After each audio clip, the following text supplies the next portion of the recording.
Pak, kami izin wawancara mengenai background untuk memenuhi tugas mata kuliah Pendidikan Agama Islam dari Universitas Negeri Yogyakarta. Yang pertama, apa itu aksara pegon, Pak? Ya, aksara pegon itu adalah aksara Arab, tapi dibaca Jawa ya. Di aksara pegon itu Arab tapi bahasanya Jawa. Itu bagian dulu para wali, para wali-wali, ya, termasuk Wali Songo, itu pengen mengenalkan ajaran Islam yang lebih mudah. Jadi memang ternyata bahasa Jawa itu cukup representatif ya. Jadi bahasa Jawa itu cukup mewakili untuk menerjemah atau mewakili makna bahasa Arab. Jadi kemudian para wali, ya, para wali Songo itu menemukan atau punya ide, yaitu menulis dengan aksara pegon. Jadi aksara pegon itu artinya tulis aksara Arab tapi bacanya Jawa gitu. Baik Pak, yang selanjutnya, siapa yang pertama kali memperkenalkan aksara pegon dan di mana, Pak? Ya, jadi sejauh saya tahu itu penemu atau penulis utama aksara pegon itu kemungkinan juga belum ada kepastian karena belum ada bukti secara real, secara konkret ya. Namun para peneliti itu menduga karena aksara pegon ini kan era-era abad 14, era-era peralihan Mojopahit ke Demak itu abad 11 itu. Itu diduga itu penemunya atau penggagasnya itu Sunan Ampel ya, sebagai Wali Songo yang sepuh ya. Wali Songo yang dianggap senior itu adalah Sunan Ampel ya. Jadi yang saya baca dari beberapa referensi itu yang dianggap penemu penggagas aksara pegon itu adalah Sunan Ampel ya, gitu. Itu juga digunakan di pesantrennya Sunan Ampel itu, Pak? Ya, jadi aksara Jawa pegon itu berarti untuk masyarakat Jawa ya. Kalau Melayu dengan bahasa Melayu. Jadi pada era-era itu, pada era 14 itu penggunaan bahasa daerah itu sudah ada ya. Mungkin kalau di daerah India juga dengan bahasa India ya. Kalau bahasa Persia dengan bahasa Persia. Jadi bahasa Arab model ala Jawa, ala daerah itu sudah ada ya. Nah, termasuk di Jawa itu ya pakai aksara Jawa pegon itu. Namun bahasa yang digunakan tetap bahasa daerah masing-masing. Ya, jadi pegon itu menyesuaikan daerahnya. Ada yang Melayu, ada yang Jawa, ada yang Sunda. Mungkin kalau di lain daerah ada lagi Bali juga. Nah, Bali pegon menyesuaikan. Mungkin ada pegon Madura, bisa juga ada. Nah, tapi kalau di daerah Jawa itu ya yang layak itu ya bahasa Jawa itu yang kebanyakan itu Jawa. Tapi ada Jawa Tengah, kalau Jawa Tengah sama Jawa Timur hampir sama. Yang agak beda itu yang Jawa Barat, agak beda. Baik. Yang selanjutnya itu, mengapa aksara pegon ini digunakan oleh masyarakat Jawa pada umumnya? Ya karena gini, sebenarnya para ulama itu pengen satu sisi itu pengen memudahkan bagi orang Jawa mempelajari agama Islam itu supaya lebih mudah. Karena normatifnya itu orang belajar agama itu kan harus pakai bahasa Arab dengan alat-alatnya. Jadi kalau pengen belajar agama itu ya belajar kitab dengan berbahasa Arab, betul-betul bahasa Arab itu dengan alat nahwu sorof, balaghah mantik dan seterusnya. Itu harus menguasai itu. Tanpa itu tidak bisa menguasai kitab, tidak bisa menguasai isi-isi ajaran agama. Nah ini para ulama kan memudahkan dengan aksara Jawa pegon itu bagi masyarakat santri pada umumnya ataupun masyarakat awam umat Islam pada umumnya itu sudah mudah. Yang penting bisa baca Arab, itu bisa membaca pegon, bisa memahami isi agama tanpa harus mempelajari ilmu alat gitu. Apalagi Nah, kemudian pada aksara pegon juga menggunakan kayak mubtada, khobar, muannas seperti itu, apakah diberi pengarahan terlebih dahulu gitu Pak? ya, jadi pertama tradisi nulis aksara pegon itu udah jalan ya. Tradisi menyalin, ya. Tradisi menyalin dari kitab berbahasa Arab disalin menjadi kitab aksara pegon gitu. Terus ada lagi tradisi apa ya itu Mengganduli. memaknai dengan rumus utawi iki-iku ya. Itu saya membaca tulisannya Bapak Kiai Demyati Rois Kalimungu yang dia merupakan salah satu murid Syekh Yasin Al-Fadani. Dia Mbah Demyati itu tampaknya juga murid ulama-ulama yang cukup masyhur ya, cukup alim ya, punya sambungan sanad yang jelas. Jadi Mbah Demyati tentu punya riwayat, tidak sekedar ngawur. Mbah Demyati itu termasuk Mbah Demyati bilang bahwa pencetus rumus utawi iki-iku itu malah ulama Semarang, Kiai Soleh Darat Semarang. Jadi memang saya amati memang sebelum era Mbah Soleh Darat itu nek kitab aksara pegon wis ana ya. Tapi rumus utawi iki-iku model pesantren itu tampaknya memang era-era Mbah Soleh ke bawah. Jadi itu menurut Pak Demyati Rois itu pencetus utawi rumus utawi iki-iku model memaknai kitab gundul dimaknai Jawa itu penemunya Mbah Soleh Darat, penemu rumus ya. Tetapi kalau bicara tentang penulisan kitab aksara pegon itu Mbah Soleh Darat memang bukan orang pertama yang menulis kitab aksara pegon, bukan orang pertama. Namun Mbah Soleh Darat ini pelopor, karena Mbah Soleh Darat ini mempelopori banyak karya-karya kitab berbahasa pegon. Hampir semua karya-karya itu berbahasa aksara pegon. Dan tampaknya belum ada ulama yang sebanyak Mbah Soleh Darat dalam menulis kitab aksara pegon. Jadi menurut saya amati juga beberapa peneliti mengatakan bahwa Mbah Soleh Darat itu mempelopori yaitu banyak penulisan kitab-kitab dengan aksara pegon. Jadi mulai banyak diterbitkan, dikembangkan. Di kitab itu kan pertama ditulis dengan manuskrip, ya, tulisan tangan langsung ya. Nah, ada yang diterbitkan, ada yang belum. Nah, Mbah Soleh Darat itu yang melopori kitab-kitab aksara pegon itu dicetak, disebarluaskan. Itu pelopornya Mbah Soleh Darat Semarang. Itu yang saya amati juga dari beberapa peneliti seperti itu.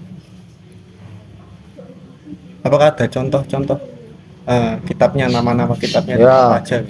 di antara kitabnya karya Kiai Soleh Darat yang pegon itu ada kitab Sabilil Abid ala Jaur Tauhid ya.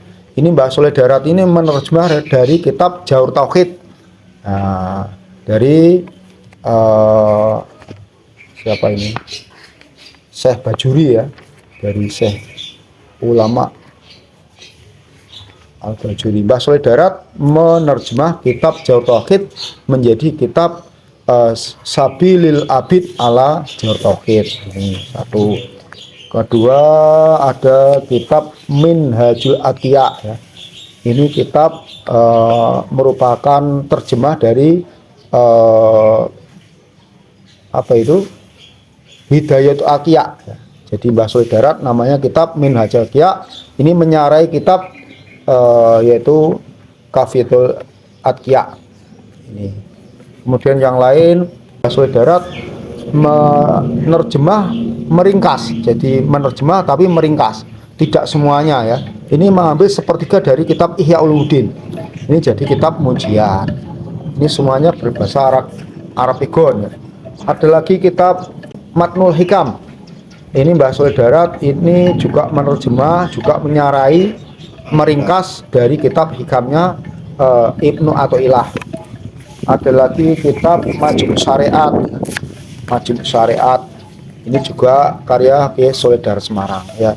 Sampai saat ini karya-karya Ki Solidarat yang sudah bisa ditemukan itu sebanyak 15 kitab ya. Sebanyak 15 kitab ya. Yang umum diketahui itu kitabnya baru 14 ya. Namun kemarin saya menemukan lagi ada kiai itu merawat kitab Manaqib Syekh Abdul Qadir Al-Jilani, itu kitab manuskrip itu sing nulis Mbah Solidarat. Jadi Mbah Solidarat itu menulis kitab Manaqib Syekh Abdul Qadir Jilani dengan aksara pegon ya, tulisan tangan ya. Itu sebenarnya ada lagi kitab yang lain, namun kita belum menemukan kitab Mujarobat, terus kitab Dalil Khairat ya. Tapi sementara ini setidaknya ada 15 ya. Yang menarik lagi Mbah Solidarat itu kitabnya itu yang 15 kitab tadi dengan aksara pegon itu ada 2 kitab, sementara ini 2 kitab yang dialih bahasakan menjadi aksara Jawa ini. Jadi lumrahe Mbah Solidarat ngarang kitab aksara pegon ya, ada sekitar 15. Tapi ada 2 kitab yang dialih bahasakan menjadi kitab aksara Jawa ya. Satu kitab Majmu' Syariat, ini saya bawa sendiri ya. Ada lagi kitab Lataif Thoharoh wa Aksara Salat, itu yang rawat Les Bumi PBNU. Jadi sementara ini yang versi aksara Jawa ini kitabnya ada 2 karya Mbah Solidarat, yaitu kitab Majmu' Syariat sama kitab Lataif Thoharoh wa Aksara Salat. Jadi saya juga mau bertanya tentang bagaimana sejarah dan perkembangan pegon sejak era Islam mulai masuk ke Jawa hingga saat ini. Ya. Yang saya tahu bahwa aksara pegon itu mulai muncul era-era abad 14. Jadi era-era akhir Mojopahit masuk Demak ya, era Wali Songo. Sebelumnya sepertinya belum ada penulisan aksara pegon ya. Waktu itu aksara pegon lebih banyak untuk surat menyurat. Untuk surat menyurat di kalangan para ulama, di kalangan para santri itu sudah mulai ada surat menyurat dengan aksara pegon. Kemudian ada tradisi menyalin kitab. Kitab Arab era Wali Songo sudah ada itu. Kitab Arab kemudian ditranslate menjadi aksara pegon ya. Tapi masih berupa kitab asli. Jadi zaman waktu itu belum ada tradisi penerbitan, belum ada. Awal-awal itu kitab itu modelnya itu rata-rata tulisan tangan. Jadi ada yang menyalin, ada yang menulis kitab asli ya. Itu tulisannya tangan kitabnya ya. Saya juga punya beberapa kitab tulisan tangan ya. Kemudian perkembangannya itu adalah pada era Mbah Solidarat itu mulai gencar ya, kitab-kitab itu tidak hanya ditulis dalam manuskrip saja, tapi mulai diterbitkan. Nah itu, jadi era-era kitab-kitab aksara pegon itu dicetak oleh penerbit, itu era Mbah Solidarat. Sebelum era Mbah Solidarat itu kitabnya belum banyak diterbitkan, baru tulisan tangan. Jadi era Wali Songo itu tulisan tangan belum dicetak, masih tulisan tangan. Nah era Mbah Solidarat itu sudah mulai ada era penerbitan. Itu Mbah Solidarat itu kitabnya diterbitkan di Singapura, sebagian di Mesir ya, sebagian di India. Jadi ada yang di Singapura, ada yang di Mesir, ada yang di India. Kemudian Mbah Solidarat perkembangannya kitab-kitab itu diterbitkan di Surabaya. Dalam kurun berikutnya di Cirebon, kemudian sekarang di Semarang di Putra ya itu. Jadi kemudian penggunaan aksara pegon itu sedemikian luas ya, sedemikian luas juga mungkin di era-era Demak, Pajang, Mataram itu juga di kalangan ulama para santri ini lebih banyak menggunakan aksara pegon ya. Sampai sekarang ini tampaknya masih banyak ya kitab-kitab yang ditulis aksara pegon ya. Jadi memang akhir-akhir ini memang tidak masa keemasan ya. Akhir-akhir ini memang agak pudar ya. Tradisi nulis kitab pegon agak menurun ya. Tetapi masih ada. Dan kita masih mewarisi kitab-kitab pegon sampai sekarang. Maka apa di pondok pesantren itu santri diajarkan aksara pegon? Ya. Jadi ini para kiai, para ulama ini kan pengen ya melestarikan tradisi santri. Ya.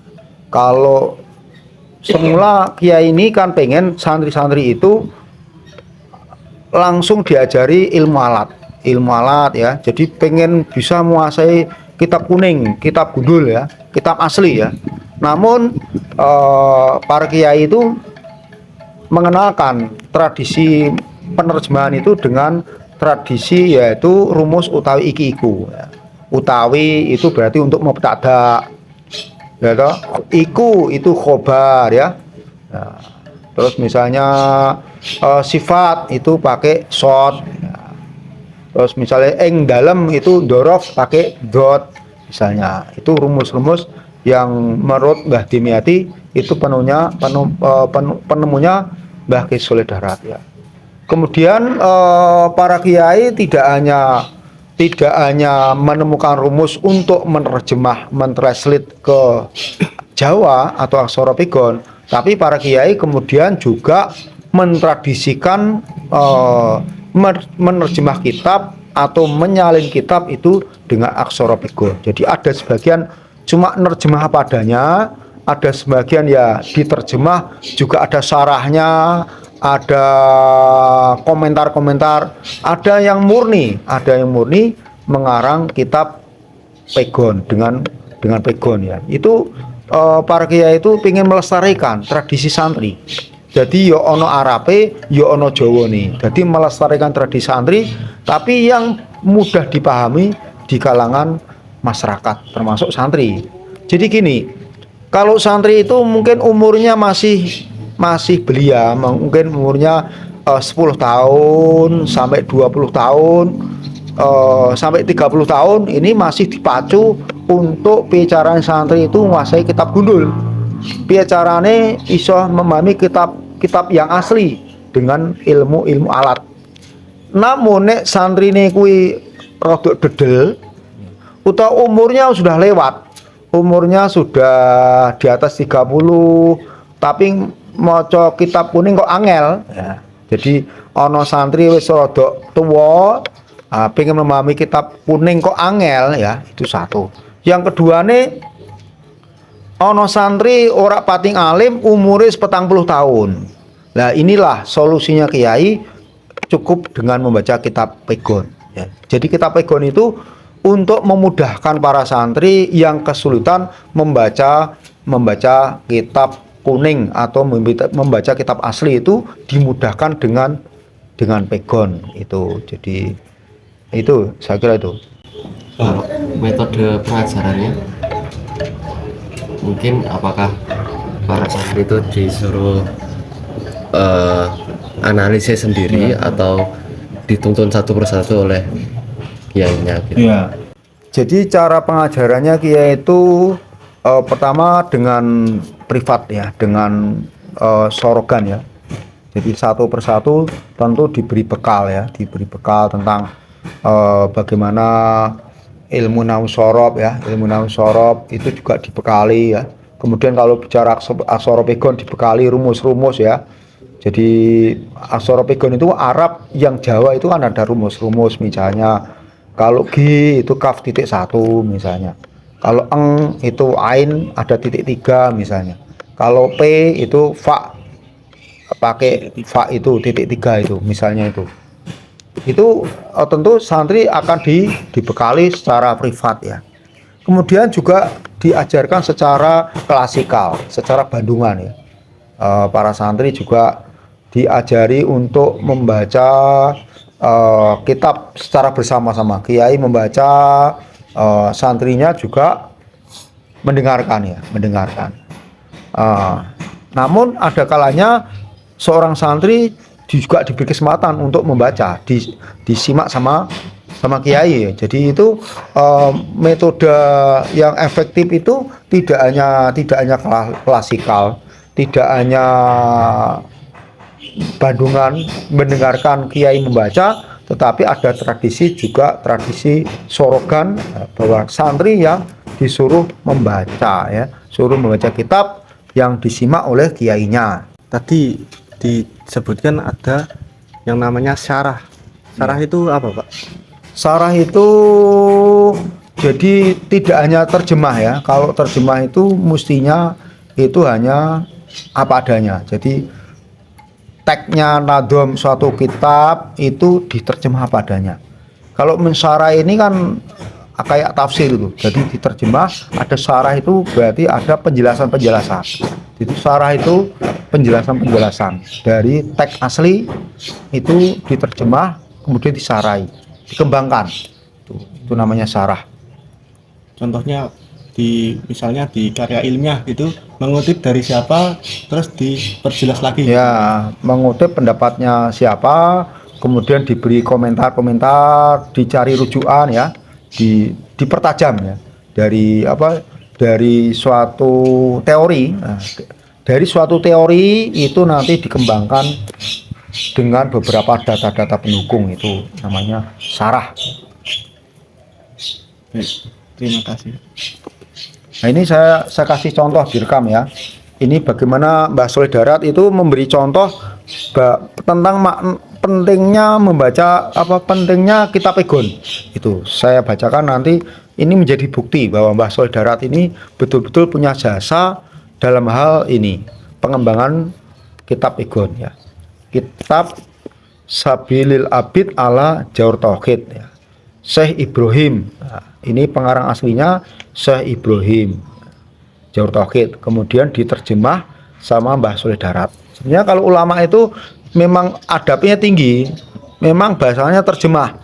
Ning di dalamnya orang mau terjemah. Di situ ada syarah itu. Tapi wong ulama itu biasanya tawadhu. Jadi bahasanya cuma bahasanya terjemah. Bismillahirrahmanirrahim. Mongko dadi karep ingsun lan demen ingsun ing yen to nerjemahaken ingsun kelawan basa Jawa, kelawan sebab nuruti karepe Ba'dul Ikhwan, supaya dadiya manfaat ing ngatasé wong awam ingkang bodho-bodho ora ngerti kalam Arab kaya amsal ingsun. Mbah Soleh Darat itu mengakui dengan tawaduk, saya termasuk wong bodoh. Mbah Soleh Darat itu modal ngajine no Jawa itu meh 5 tahun 7 tahun. Ngaji no Arab itu meh 10 tahun. Itu alim banget. Kitab-kitab gundul, kitab-kitab asli wis diwaca entek. Itu. Karena Mbah Soleh Darat sejak 10 tahun itu wis mondok gitu. Tapi Mbah Soleh Darat ngaku bodoh. Nah, cirine wong alim iki nek ngaku bodoh. Nek wong aku pinter berarti malah ora pinter, ya. Nah, jadi itu krana ingkang aran ngilmu nafi ingkang den gawa mati iku ora kudu akalam Arab bahe ora. Jadi sing kan ini dawuh Kanjeng Nabi kon golek ngilmu sing nafi, ngilmu sing manfaat. Ngilmu nafi itu ngilmu yang semanfaat, berguna untuk di dunia juga dibawa untuk mati. Jadi ilmu nafi ini manfaat non dunia, manfaat non akhirat. Dan ini ditegaskan Mbah Soleh Darat, sing jenenge ilmu nafi iki ora kudu bahasa Arab. Ora kudu bahasa Arab, ning iso basa Jawa. Nek basa Arab ning ora pati paham, mendingan basa Pegon, basa Jawa, Arab Pegon itu mudah dipahami. Karena pengaji kan untuk diamalkan. Nek ngaji ora paham arep ngamalke piye? Nah, ini di antara alasannya ini krana pira-pira tafsir Al-Qur'an ingkang kelawan kalam ajam. Jadi waktu itu wis ana tafsir Al-Qur'an. Jadi Mbah Soleh Darat itu wis menemukan waktu itu ana Al-Qur'an iki wis diterjemah dengan bahasa asing. Jadi Arab Al-Qur'an diterjemah bahasa daerah masing-masing. Itu kalam ajam. Kaya kalam Faris, jadi ono Al-Qur'an kuwi ditafsiri dengan bahasa Persia. Lan ono kalam Turki, ono Al-Qur'an itu diterjemah dengan bahasa Turki. Kaya tafsir Syekh Alama Abu Bakar bin Muhammad Al-Harwi. Al-Harwi. Lan tafsir Syekh Alamah Husain bin Ali Al-Kasifi. Lan tafsir Syekh Alamah Khawajah Muhammad bin Muhammad Al-Hafidi Al-Bukhari. Iku telu kabeh kelawan basa Persia. Jadi kitab-kitab tafsir mau telu mau ternyata dengan bahasa Persia. Lan kaya tafsir Syekh Abu Lais Nasru Ibnu Muhammad Al-Faqih As-Samarqandi kelawan bangsa Turki. Ada lagi kitab dengan bahasa Turki. Lan Imam Muhammad Ali Al-Asbahani gawe tafsir telu. Suwijine kelawan kalam Asbahani. Alhasil hasil ilmu nafi iku ora kudu wong ngerti kalam Arab bae. Jadi ilmu nafi kuwi ora kudu dengan bahasa Arab, tapi bisa dengan bahasa daerah.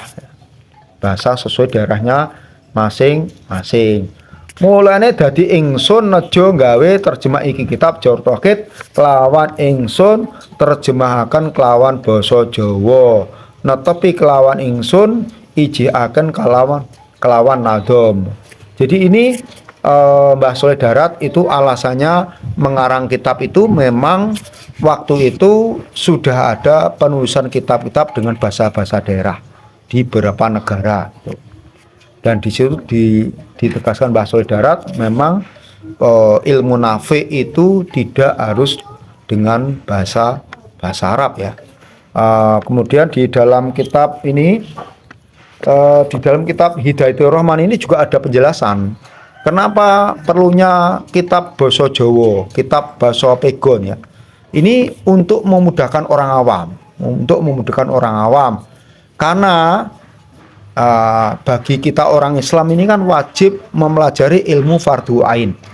Jadi wong Islam ki wajib diutamai ngaji fardhu ain. Sing fardhu kifayah kosek.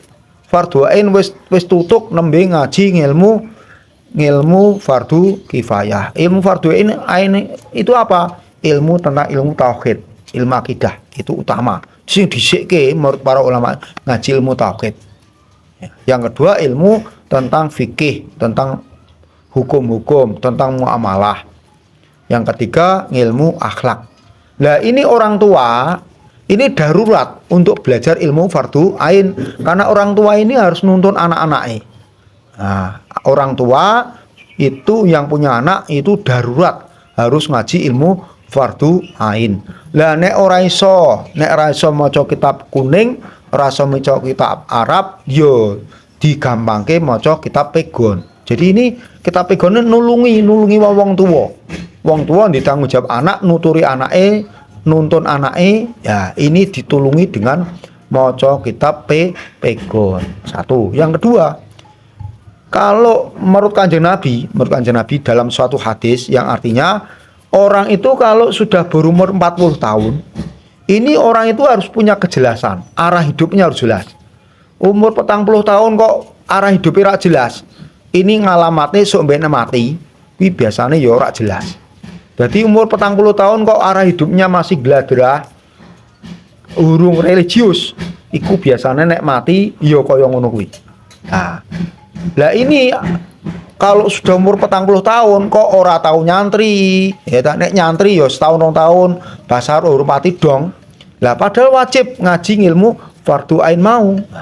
Lah ini solusinya membaca kitab-kitab Pegon. Ini salah satu tambahan saya.